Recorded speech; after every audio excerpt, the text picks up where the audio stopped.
She followed her husband to the city, then discovered his secret marriage. Imagine waiting for your husband for months, because he promised to return from the city and build a better life for you, only to discover that while you were faithfully waiting in the village, he had built another home with another woman. Amara thought her husband, Daniel, had gone to the city to find work. She believed every promise he made. She believed every excuse. But she never imagined that the man she was waiting for was already living a completely different life. Then one evening, Daniel's closest friend arrived at her village. He looked at Amara and said something that immediately made her heart sink. "Amara, you need to come to the city with me. You need to see the kind of man your husband really is." She had no idea that those words would change her life forever. Amara and Daniel had not always been wealthy. They lived in a small village where everyone knew everyone. Their house was simple. Their furniture was old. But their marriage was filled with love. At least, that was what Amara believed. Every morning, Amara woke before sunrise. She prepared breakfast, worked on their small farm, and later went to the village market to sell vegetables. Daniel often talked about changing their lives. He dreamed of living in the city. He wanted a better house, a bigger business, and enough money to make sure Amara never had to struggle again. Then one morning, Daniel came home with exciting news. He had been offered a job in the city. He packed a small bag and prepared to leave. Amara was nervous. She didn't like the idea of being separated from her husband. But Daniel held her hands and reassured her. "I am not leaving you behind," he said. "I am going there so we can have a better life." Those words gave Amara hope. She trusted him. Daniel left the village with the little money they had saved. For the first few weeks, everything seemed normal. He called Amara almost every evening. He told her about his new job. He told her about the busy streets. He even promised that once he saved enough money, he would come back for her. Amara waited patiently. But slowly, something changed. Daniel's calls became shorter. Then they became less frequent. When Amara asked when he was coming home, he always had an excuse. "Work has been stressful. I am trying to save money. Just be patient." Amara believed him. She had no reason not to. But what she didn't know was that Daniel had already started building a life she knew nothing about. Months passed. Daniel stopped sending money home. Amara began struggling to take care of herself. Still, she defended her husband whenever people questioned him. "He is working hard," she would say. "He is doing all of this for our future." But one person knew something was wrong. Daniel's childhood friend, Samuel. Samuel had known Daniel since they were boys. And during one of his trips to the village, he decided he could no longer remain silent. One evening, Samuel visited Amara. She smiled when she saw him. She immediately asked about Daniel. But Samuel didn't smile back. He sat quietly for several seconds. Then he said, "Amara, I need you to come to the city." Her smile disappeared. "Why?" Samuel looked away. "Is Daniel okay?" "He is fine," Samuel replied. "But there is something you need to see for yourself." Amara's heart began beating faster. "What happened?" Samuel shook his head. "I can't explain everything here. Just come with me." Amara spent the entire night thinking. What could Samuel possibly know? Had Daniel lost his job? Was he in trouble? Or had something much worse happened? A few days later, Amara traveled to the city with Samuel. After several hours, they stopped in front of a beautiful house. Amara stared at it. The compound was large. The walls were freshly painted. There was a beautiful car parked outside. She turned to Samuel. "Whose house is this?" Samuel didn't answer. Instead, he pointed toward the building. "Look carefully." Amara's heart stopped. She recognized the car parked outside. It belonged to Daniel. "No," she whispered. Samuel said nothing. Then they heard laughter coming from inside. A few moments later, the front door opened. A beautiful woman stepped outside. She was dressed elegantly. She looked completely comfortable in the house. She smiled when she saw Samuel. Then she noticed Amara. Her smile disappeared. "Who are you?" she asked. Before Amara could answer, Daniel appeared behind the woman.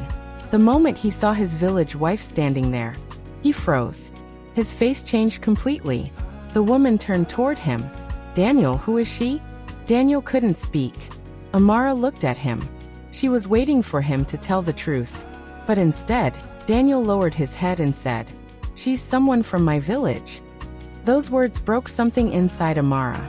Someone from my village. After everything they had shared. After all the years she had stood beside him. That was what she had become. A stranger from the village. Then the woman asked, "Why is she here?" Amara finally found the courage to speak. "Because I am his wife." The room became completely silent. The woman's eyes widened. "What?" Daniel tried to explain. But there was nowhere left to hide. The woman turned toward him. "You told me you had never been married." Daniel remained silent. And that silence answered everything. Amara felt tears forming in her eyes.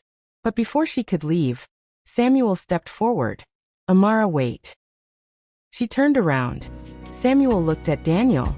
Then he said, "There is something else you need to know." Samuel revealed the truth. Daniel had not originally gone to the city intending to abandon Amara. But after arriving, he met the wealthy woman, Victoria. Victoria came from a comfortable family. She had connections. She had money. And she knew people who could help Daniel advance his career. Daniel became fascinated by her lifestyle. He wanted everything she had. The expensive house. The nice clothes. The respect. The comfort. But there was one problem. Victoria believed Daniel was single. So instead of telling her the truth, Daniel lied. He hid his marriage. He hid Amara. And eventually, he convinced Victoria to build a life with him. But Samuel had discovered something even worse. Daniel had been secretly using documents connected to Amara's family land. He wanted to sell the land and use the money to expand a business in the city. Amara couldn't believe what she was hearing. The small piece of land was one of the few things her late father had left behind. Daniel knew how important it was. Yet he was willing to take it from her. Samuel had discovered the plan and realized that Amara needed to know the truth before it was too late. But then Victoria spoke. She looked at Daniel with disappointment. "I already found some of your old messages," she said. "I saw the photographs of you and Amara." Daniel looked shocked. Victoria continued. "I asked you about them. You told me they meant nothing. But now I know everything." For the first time, Daniel had nothing left to say. The two women he had deceived were standing in front of him. One had loved him when he had nothing. The other had trusted him because she believed he was honest. And he had betrayed them both. Daniel finally turned toward Amara. "Please forgive me." Amara looked at him. For months, she had imagined the day Daniel would come back to her. She had imagined them rebuilding their marriage. But standing there, she realized something. She wasn't looking at the man she had married anymore. She was looking at a man who had chosen deception over honesty. A man who had chosen appearances over loyalty. A man who had almost sacrificed her future for his own comfort. Amara wiped her tears. Then she quietly said, "I came to the city because I wanted to see the truth." She looked at Daniel one final time. "Now I have seen it." And she walked away. She did not beg. She did not fight. She simply left. With Samuel's help, Amara protected her family's land. She returned to the village and decided to stop waiting for someone else to build her future. She started a small agricultural business. At first, it was difficult. But she refused to give up. She worked every day. Slowly, customers began coming. Her business grew. Months later, the woman who once waited for Daniel to send money home was now earning enough to support herself. She built a better home. She helped other women in her community. And most importantly, she discovered her own strength. Meanwhile, Daniel's beautiful city life was no longer beautiful. Victoria no longer trusted him. His reputation suffered. And the lifestyle he had chased could not give him the peace he once had with Amara. He had traded genuine love for appearances. And eventually, he realized the price was far greater than he imagined. Amara's story teaches us something important. Never abandon someone who stood beside you when you had nothing simply because someone else can offer you a better lifestyle. Money can buy a beautiful house. It can buy expensive clothes. It can open doors. But money cannot buy genuine trust. Daniel thought success meant becoming someone important in the city, but he forgot the person who believed in him when he had nothing. And by the time he understood what he had lost, it was too late. Sometimes, the person you take for granted is the person who loved you most sincerely. And sometimes, the betrayal that breaks your heart becomes the very thing that pushes you toward a better life. So remember, what is hidden today can become tomorrow's greatest lesson. And if someone walks away from you because they believe they can find something better, don't spend your whole life chasing them. Sometimes, their departure is not the end of your story. It is the beginning of the life you were meant to build without them.